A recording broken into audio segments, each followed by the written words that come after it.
Hey everyone, welcome back to Catching Up with the Walkers. Thank you so much for joining us. And I apparently have a mason jar.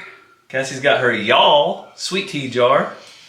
I don't think we've had any y'all sweet tea in a while, but thanks for the jar. That lasted longer than the sweet tea did. We drank all that a long time ago, didn't we? Yep. And it is good stuff. I've got my Mount Rushmore. Okay. Mount Rushmore. Who bought this for you?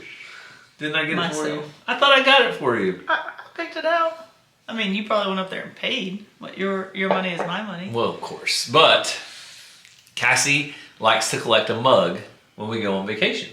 I don't everywhere we go. No, it's not like we're going to have 50 of them when we're done with all the states. Because that would be a lot, and sometimes I don't see any that I like. But when I see some that I actually like, then I buy them. So it's just at random. We go somewhere and I see a mug that usually, like, I walk around, I go find the mugs and I look, and then we walk around and we look a little bit, and then I'll circle back over there.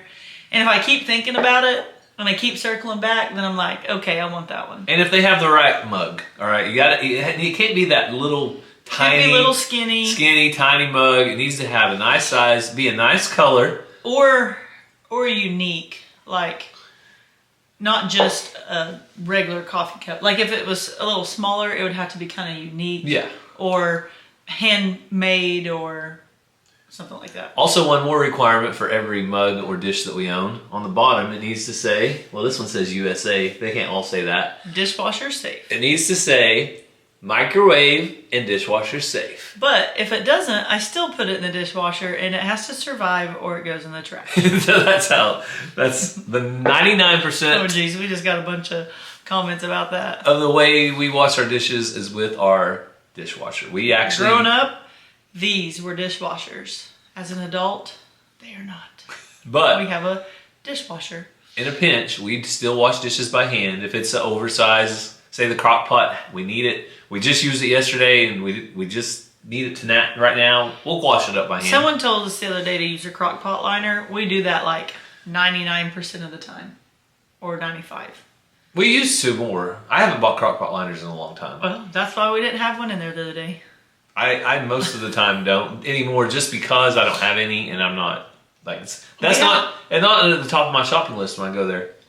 We have some friends that it grosses them out, so I don't use it a ton if I know other people are gonna be there or be eating there, because I don't know who else it grosses out. And I don't know why it grosses them out, but it does. But some people think it's gross. They think the plastic leaches into their foods. Now, I'm not crazy about it because I'm not 100% sure it doesn't. I think they think when people use them, they just never wash the crock pot, and so underneath there's nastiness. But there's a liner to protect it. But... like, if you're doing something like some cheese or something that like bakes onto the crock pot, yeah, it makes sense to use it. But for me, like chili, I don't use it because the chili usually does not like cling to the crock pot. Here's something else that you might do that might gross people out. Do you put pots and pans or anything out to your dogs and let them lick it? Don't talk about that. I'm just saying, do you? Not saying that we do, but... if you do, let us know down in the comments. You know what? Some people act like, we've talked about this before, their dog is their same thing as their kids. Yeah, so do you let them? Do you let your kids lick the pots out? Some people don't drink after their kids. Some people can't eat at a big dinner. Potluck dinner, because they don't know who does or does not have house dogs. And if that house dog jumps up on the counter and starts licking the food before they put it in the oven to bake. If we go to a potluck or a family dinner, you can guarantee, if at all possible, I will be there early, and I will sit close to the food table, and I will watch what every person brings. Then I will make my decisions based on that. And we go to annual, like our church has a annual Christmas and Christmas breakfast. And there are casseroles brought by everybody in the church. And I know which one we brought. Gary marked ours this year. And I asked other friends what they brought. But then I can also usually tell if certain people made it. Or I go for the store-bought stuff. And the reason for that is I can't stand thinking if someone was making it and they went, and then they kept going, or they taste tested with a spoon, and then they started stirring it. Or if Beethoven was right there beside them when they were making it. Or if they have a lot of animals in the house, or. I mean, the lady that lives behind us, I would eat her food all the time, and she possibly licks the spoon, but I have faith that she don't. So it makes me feel better. Well, she probably baked it to 350 degrees for 28 minutes anyway, so it's probably safe. But that's a little bit of the inside thoughts of our heads when it comes to potlucks. Yeah. So now you know. Ranger has picked up on it because he'll see what I got, or if it's something he really wants, he'll be like, "Do you know who made that?" And I'm like, "No." Or I tell him, and then he makes a choice. And I know everybody, like every community has potlucks. So you guys probably either one side of the aisle or the other on whether you're super careful and you're like, I mean, this food has been out of the oven for 2.5 hours. I'm already taking a chance on food poisoning. Who cares about who prepared it? I'm just going to enjoy it. What were we even going to talk today? Well, talk about. This is catching up with the Walkers, so we're catching up on everything that happened this last week. Not everything, but a few things that happened. One of them is we got a brand new roof over at the remodel house, and we'll cut to that in a little bit. But other things that have happened, Cassie had a basketball tournament. Lots of good games there. Yep. Very entertaining, and that went really well. And I was chauffeuring Mazzy around on Saturday, to different places. You guys saw some of that, basketball and different things. And then we roll into the rest of the weekend. You know what happened yesterday? We went to church. No, something else. That was actually today. The inauguration happened. Oh, TikTok, that's what it was. It was supposed to happen today, but it happened yesterday. Yeah. TikTok disappeared. That's what I wanted to talk about. That was the big news. So we're catching up on that. So obviously all these things left a lasting impression in my life, because all I remember is basketball, more basketball, making sure the kids got places, because those are the things I worry about, not all the other stuff. So I'm going to say this before we even talk about it. No, we don't TikTok all the time. I don't scroll through. I don't even have the app on my phone. I started a TikTok for Walker Farm Fam last summer, and it's usually the furthest thing from my mind. If I post on it, it's because, like, I thought about it, and so then I might post 3 or 4 videos to try to get caught up. But it's really, like, the thing I do least, because I don't think about it. It's our least favorite, or our least known social media platform. Out of YouTube is our number one. Instagram, Facebook. Which one's 2 or 3? Facebook has the most followers, even over YouTube. But traffic-wise, YouTube, Facebook, Instagram, then TikTok. Well, I'm saying where I spend my time is I spend YouTube number 1, and then Facebook, because I upload content there. I actually don't ever upload content to Instagram. Hardly. Maybe every once in a while. I'm the Instagrammer, and he'll put stuff on Facebook, and I'm like, I need that for Instagram. So you Instagram-only people are missing out on some things because of him. Well, Cassie kind of handles Instagram. I'm not over there as much. So I do. You can't do it all. It's too hard. I do try to share our content to Facebook, though, so some people have it. But it is not my priority. My priority is YouTube. Yeah, and when I do upload things on TikTok, I don't even search the app. I might look at there's 1 or 2 people that we follow that are primarily TikTokers, so I might kind of look and see what they're doing, but I really I don't like the app. So I really didn't care if it got banned. I know people had lots of different thoughts about that, but a lot of things I see that are dangerous for children, most social media, but for sure TikTok and Snapchat. So if those 2 went away, I could care less whether the government tells me I can't or they just shut down. I don't really care. Well, that's what it goes back to. So now you know how we feel about it. We don't have any attachment to that platform at all. And the TikTok ban, isn't going to impact us one way or the other. Like I said, I'm not going to get up tomorrow and look at it. But we do have friends that the thing I did hate about it is if someone is making an income off of it, and that is what their primary income, and they rely on that, that's what I hated. Because if YouTube went away tomorrow, that's our family's primary income, and that would stink for us. So, although I don't care, if that's what they did, then that would stink. It would just be like if your job was working at Walmart, and all the Walmart shut down tomorrow. So anyway. But a wise man once said, don't put all your eggs in one basket. And if you were on TikTok, or if you were on YouTube, or if you're on Facebook, you should know you should be on multiple platforms. That way, if something does happen and an account gets hacked, a shutdown occurs, something goes on, then you have other ways to communicate with people. So it doesn't impact us that much, but just a quick thought of it. My thoughts are, when the Supreme Court says you have to do this or you get shut down, then that's like final decision. So it's not a big deal to me. TikTok should either sell so China is not the majority owner anymore, or goes away. I mean, it's not that hard. So it's like black and white. Yeah. I mean, we have this democracy, and we have... Gary and I are apparently aliens, because not very many people think like that. Well, we have all these courts, we have all these systems in place, okay? So there's the law, there's the system, then there's the law, and then there's the procedures, okay? And then it went through the law and went through the procedures, and the final Supreme Court banged their gavel and all that. And now, okay, go away.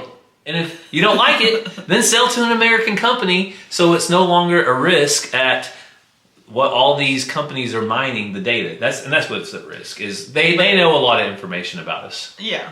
But then, I mean, they don't know a lot about me because I'm not on there much. And then when I do, I'm looking at homesteading videos. But, so if we have it, then are the other countries going to ban it because now we are going after their people? That's just what drives me crazy.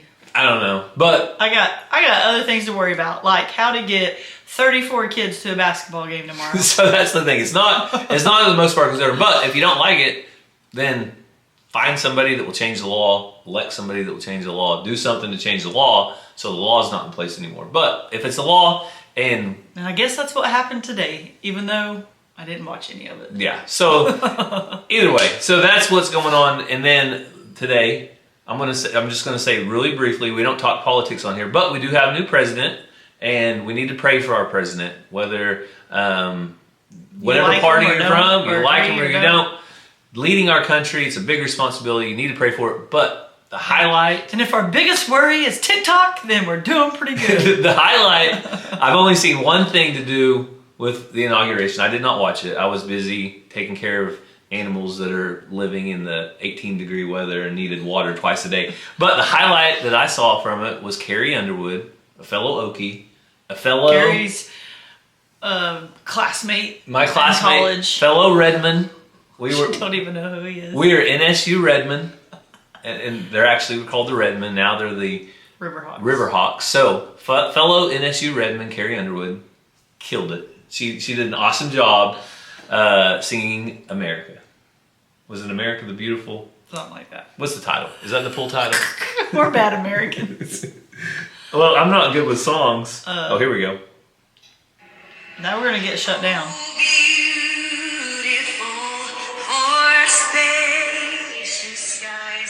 No music, no nothing. You can play music for like 5 or 6 seconds. You're good. Acapella. So anyway, good job, Carrie. Fellow Okie, we're proud of you. If you see this. I mean, there's a chance.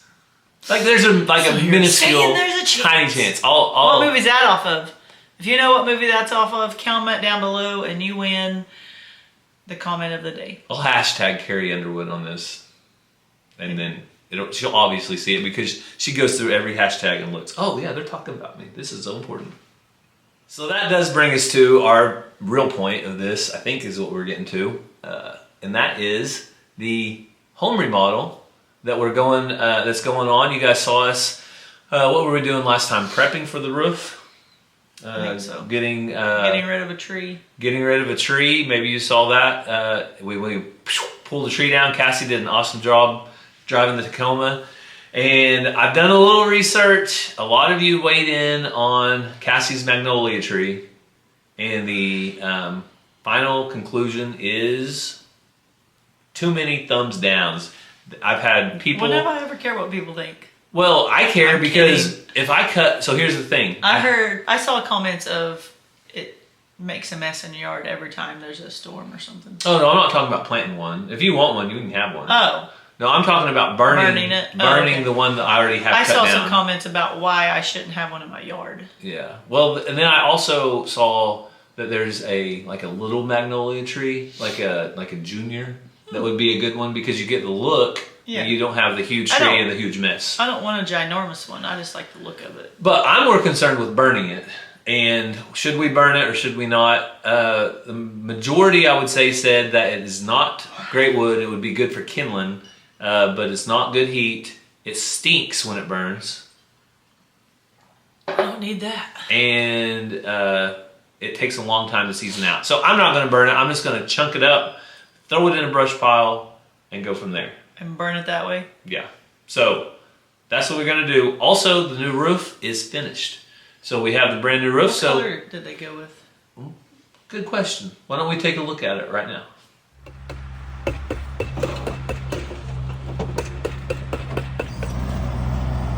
All right, the shingles are here. So you guys can see they are in full force on the roof. The work's getting done. I talked to the guy. He said everything's looking good. They're going to get it knocked out today. So that's exciting. I've got other things to do. I'm going to go work at the kids' school. But we'll come back and check in later and show you guys the finished result. Well, I just got to the remodel house and we have a big problem. So I didn't come back out here after the roofers finished the other day. They were just about finished up and I went ahead and paid them and left. But when they finished working, they did not plug the electric back into the heat lamp. Well, guess what? When you don't plug the electric back into the heat lamp, you get frozen pipes. Oh man, something told me I should have came out here and just double checked everything after they left. I didn't do it, so now we've got a problem. So it actually looks like we may be looking at a best case scenario, just because what happened was, unless there's something else frozen, we had water running on the inside of the house, so it kind of kept the water trickling through, even though the heat lamp wasn't on.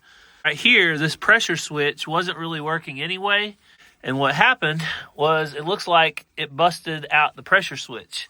So everything else appears to be intact. Still unfortunate, though. Kind of careless of the contractor, at least the contractor's people. Whenever they came out, all they had to do was basically just plug back in what they had unplugged. Now, on the other hand, the roof does look really, really good.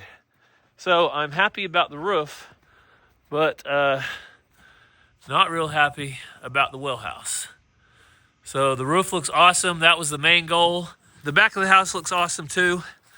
You can see up there they added ventilation. So they added a vent every so often because the attic did not have enough ventilation. So looks really good. And well, this video definitely took a turn. I thought Cassie and I actually recorded the sit down portion last night, and the roof is already done. But I expected to come out here, cut that tree up right over there with my chainsaw. That's what I brought today. I thought it would be a good day to get out and enjoy some sunshine and cut the tree up. And of course, as you guys can tell, we've got more problems. So I went up to Cowboys. They actually had a pressure gauge. I want to see if it's the same size that I need.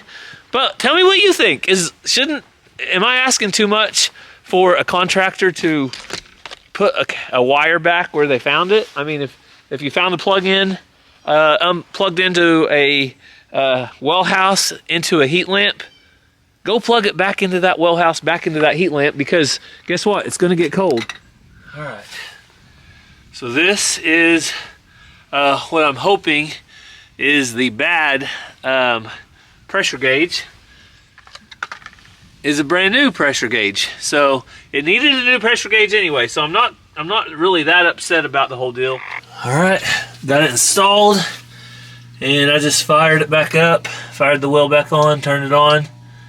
It's going up to 45 pounds, and I've got the water running a little bit in the house, so I probably need to go turn it off. All right, the well shut off at 62 pounds, 63 pounds of pressure. It's pretty high for a water well. Now we have the heat lamp back on, facing down towards the pipes and everything else. What this does, heats up this tank. This tank radiates the heat, holds the heat in the well house, keeps all these pipes from busting. Also running the, dripping the water in the house helps. Another thing I like to use out here is this Easy Heat thermostat control device, also known as a thermocube. I'm going to plug it back in. All right, I plugged in the thermocube. If you're not familiar with what this does, this is a 38 thermostat control device, so EH38. So at 38 degrees, this will let power through, and that makes the heat lamp stay on. And what that will do is keep, I'm going to put the extra bulb, I have an extra bulb right here.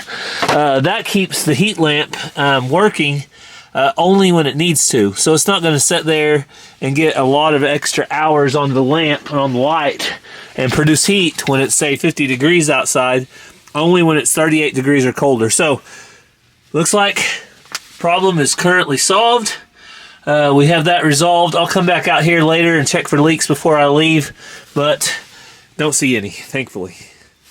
Well, now that we know there's no water leak, we have that fixed, I'm going to get back to the original task I set out to do. And that is cut up the tree that you see behind me. And after the research that we've done and some of the comments from some of you guys, I've decided I am not going to try to cut this up and haul it back to the house for firewood. I am just going to cut it up and pile it. I actually have a stump right out here a little ways from the house. Pile it around this old stump and then burn it. There's really no reason to cut it up if it's not going to be a good hot heat.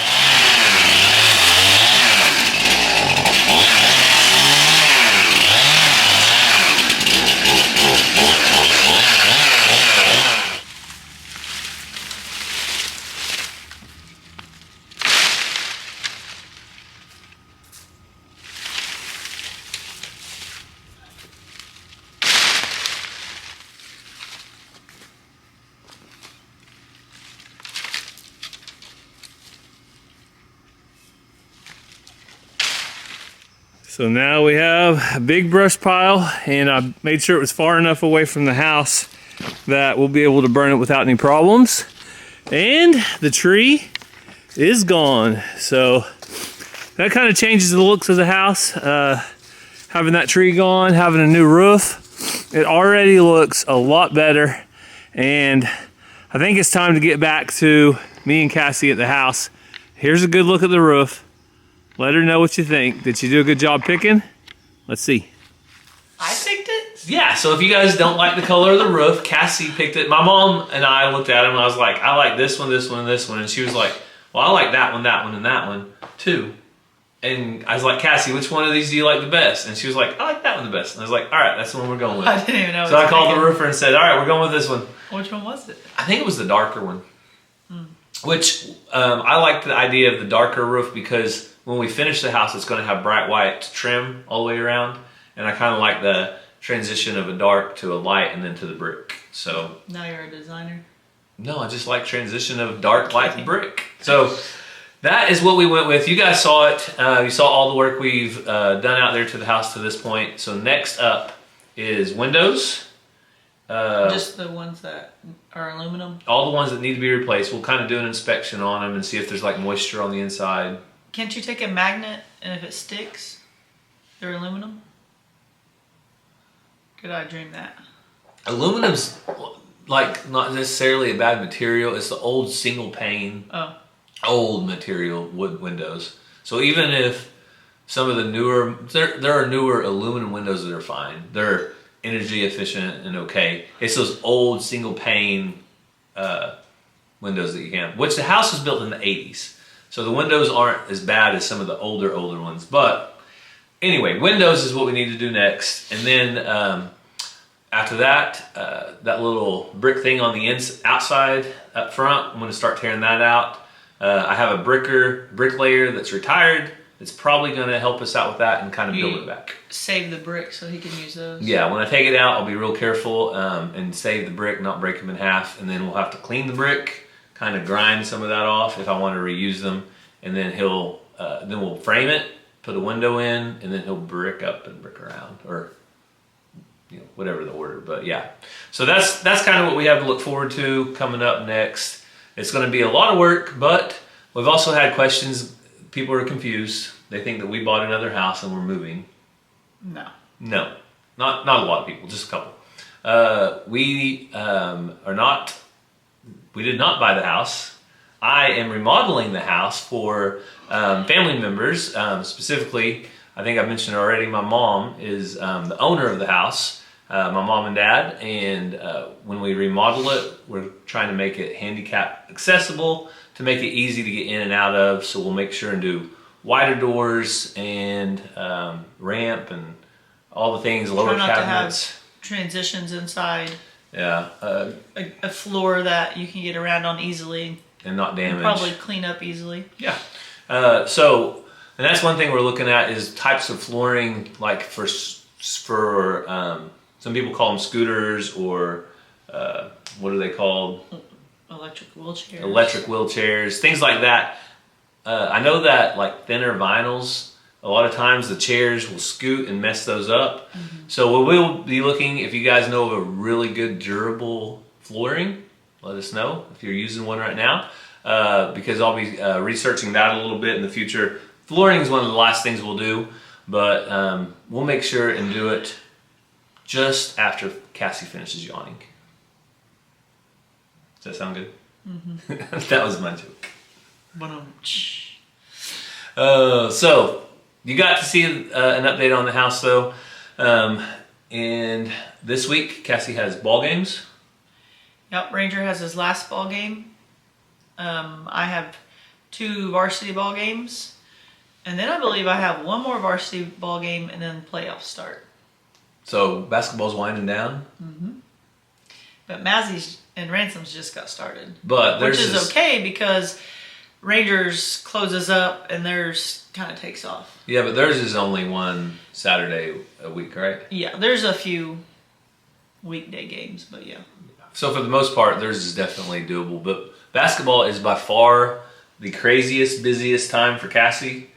And she has also, if you saw our last Walker Farm Fam video, learned that her thyroid medication was way off. I'm also in the middle of archery, which we haven't talked about a lot and we haven't shown like we have in years past. But since I am the varsity girls coach now, and we have a gymnasium and I'm the athletic director, I have not been able to do as much archery as I would like. I have practiced with the kids after school on Wednesdays ever since like November or something. Which is big because you weren't able to do that before when you didn't have a gymnasium. Yeah, so because of my yawning, my eyes are watering. But I used to have to do it, I used to have to take everything to a church and we'd practice there. But anyway, we've been practicing after school on Wednesdays. And then we practiced several times over Christmas break. And we've had 2 shoots against another team. I just haven't videoed any of it or anything like that. And then this past Saturday, some of my archers went to a local shoot. And a teacher at our school who's involved and been kind of helping me out, she was in charge of them. And then this Saturday, I have some kids going to a shoot and she's going to help me out. But Ranger and Mazzy have only got to do the shoots that are at our school because that's what's worked out with our schedule. And we're not going to overextend any of us too much. So that's kind of where we're at with archery. If you're new, you're like, what? But if you're old around here, you know we've shown a lot of archery. It's National Archery in the Schools program called NASP. And it's a really cool thing. I absolutely love it. Just over the years, I've accumulated so many more titles that I'm not able to give it the attention that I would like, but we're still been managing it. And I don't know enough about it to ever do anything with it. So I'm not even going to try. No, at some point, maybe a parent or a volunteer will kind of start heading it up to alleviate some of that from Cassie. But until then, just keep doing what you can with what you got. Until the right person's able to do it, I refuse to give it up. You mean they don't just need a pulse? No. Okay. I maybe be a little bit of a, what would that be called? Stickler? Not a micromanager, but even though... You said it, not me. Even though I don't have time to do it, if I don't feel like it's the best choice for the kids, I'll just keep doing it until something else happens. There you go.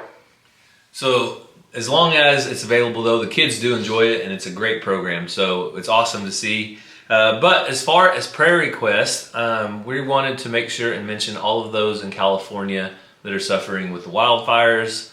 We know that it's a very uneasy feeling when you know that they're close by and people are losing their homes. And yeah, our brother-in-law's family is there, and they've had several scares and different things. So it hits close to home, and just praying for everybody's safety and rebuilding and all that stuff. Yeah. So we thank you guys, though, for taking some time out of your day to catch up with us. We're in between busy weeks. Oh, Cassie's got something else. I have a prayer request for Stoked Living's mom, Diana.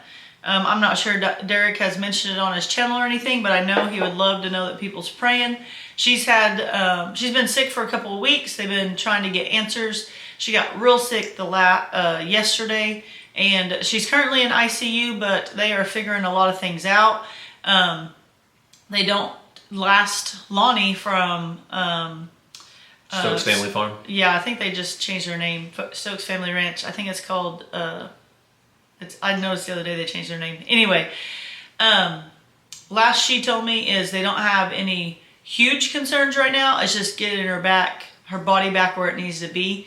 There were some test results that things were low or something. I'm not going to speak for it all because I'll mess it up. But there was some concerns with her heart, and that's not a concern. So anyway, be praying. Her name is Diana, and Derek Stokes over at Stoked Living, it is his mom, and I'm sure he would appreciate knowing that people are praying. Yeah, they are friends of our family, but they are just like family. And so please be praying for the Stokes family as they navigate this. They are super tough, though, and they are dealing with it, so we appreciate your prayers. We hope you guys have a great day, and God bless. We love you guys.